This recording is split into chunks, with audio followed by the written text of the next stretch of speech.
Kaya patuloy tayo na na magpasalamat sa Panginoon dahil sa unang kaarawan ng first baby nila. It's a blessing.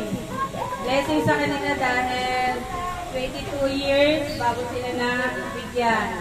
At hindi pa nila alam na may baby na pala 6 months.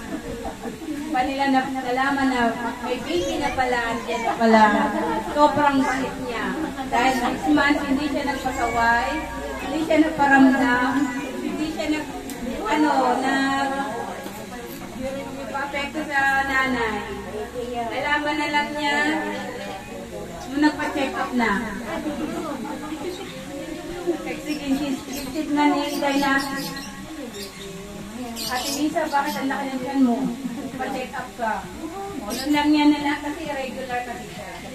Hindi normal yung niya, monthly period niya. Kaya hindi niya talaga alam na meron na palang baby sa tiyan niya. Kaya napakalaki yung blessings po ang bata dito sa kanila.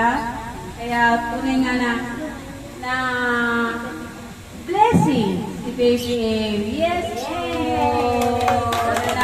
Napakabait. Maraming salamat po sa pag-celebrate. At umpisan po natin yung ating celebration sa ating panalangin. Tayo nga po ay lumuko para magbigay paggalang sa ating Panginoon. Children, close your eyes. Ate Abby, close your eyes. We pray tayo. Pray tayo.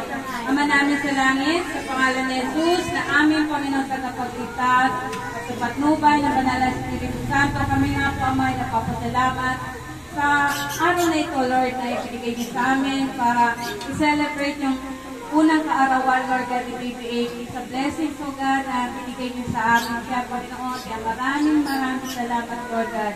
Patuloy